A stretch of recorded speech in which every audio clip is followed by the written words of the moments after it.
Good evening, TheoTRADE. This is Corey Rosenblum, and you're watching the Theo, not the video, for the 12th of September here in 2023.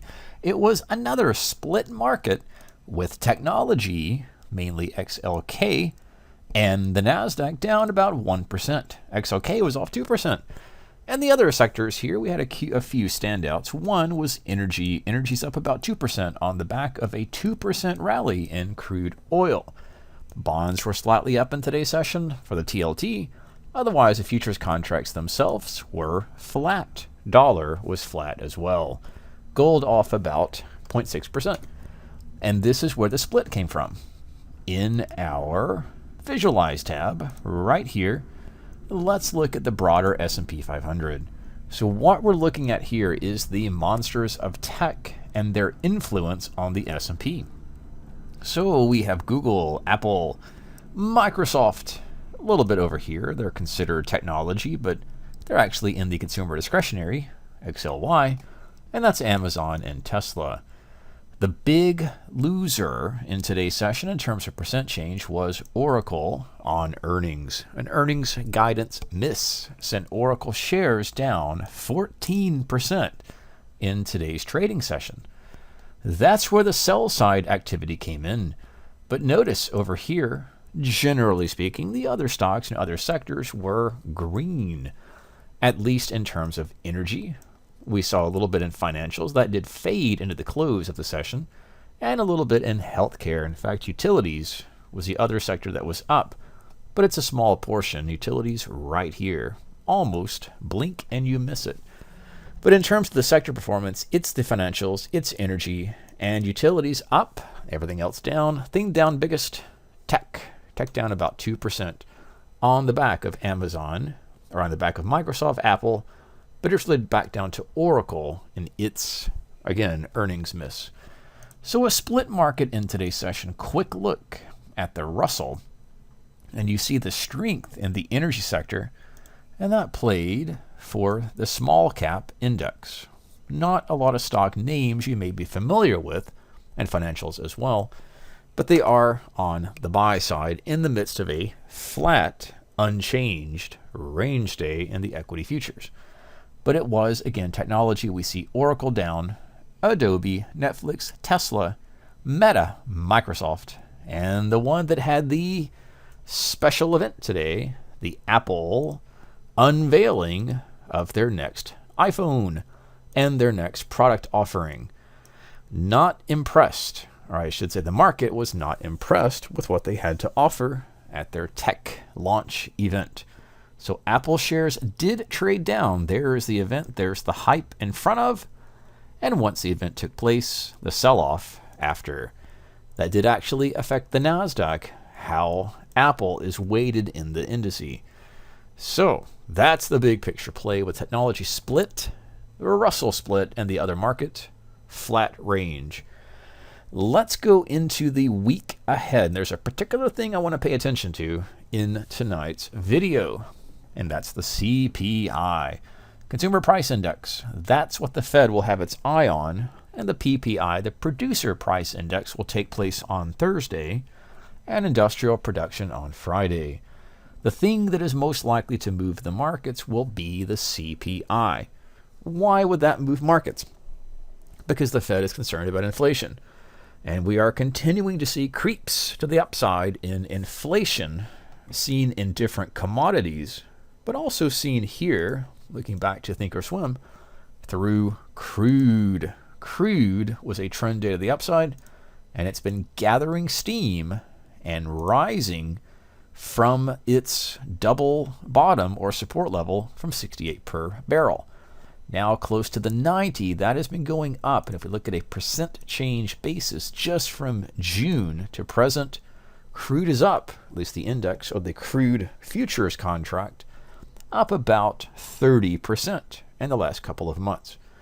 So that and other commodities, which we can take a look at later or on your own charts, how corn and wheat and some of the other commodities have fared in the last few months. Now that will take us over here to our calendar tab, where the expectation that CPI on Wednesday. We'll click over here to the Market Watch tab, Look at the calendar. CPI. What is the expectation? The expectation already has an inflated or rise in the CPI data. So that's going to be your consumer price index up, for the forecast at least, 0.6%. And that's the number we'll be watching on a month-to-month basis. Year-over-year basis, CPI is expected to rise. Consumer price index is expected to rise to 3.6%. Taking out food and energy, putting back food and energy in, we are expected to see the data from this or these expectations. So what would we do with trade logic? Remember, the market prices in and moves ahead of these events or reports. So it's just like Oracle. If the guidance or the forward guidance is different or significantly different from expectations, you may see a big market move. And that big market move would potentially be to the downside. If CPI comes in a little hotter, or hotter just means higher, this 0.6 comes into 0.7, 0.8, 0.9, or 1%, that could be a catalyst to send this market down 1, 2, or 3% perhaps in the next couple of sessions. And the same thing on the expected year over year. We're looking for 3.6, 3.7, 8, 9, 4%. That could send a bear move to stocks and equities. And why would that be the case? Higher inflation is what the Fed does not want to see, and the trading community is on this pause or hold. In other words, the Federal Reserve has raised rates, that's the thinking at least, as high as they will go. And from this point on, yields, the Fed funds rate, and of course the higher end of the bond market, will be at the highest level that we see. Two things could change that. One thing in particularly is more important. Whether or not inflation is under control. So if tomorrow's, Wednesday's data comes out and says, no, inflation is not under control and it's resurging, and that will be on the back of a stronger economy and better jobs and the things we've been talking about we've been calling it bizarro land, where good news for the economy and good consumer confidence and good employment, lower unemployment, and more people finding jobs, that's actually a bad thing, because that will probably correspond to a lift or rise in inflation. And if the Fed is most concerned about inflation, and it seems as though they are, higher inflation means even higher Treasury yields. And that would correspond to even lower prices in the bond market going forward. That would correspond with even lower prices in the equity futures. And that would probably be seen across the board. Nasdaq would send it back to 15,000. ES would send down to about 4,400. And the Russell, which is in its trading range, could be sent back to 1,800. Now that's on the back of higher inflation, a worse or hotter than expected CPI number.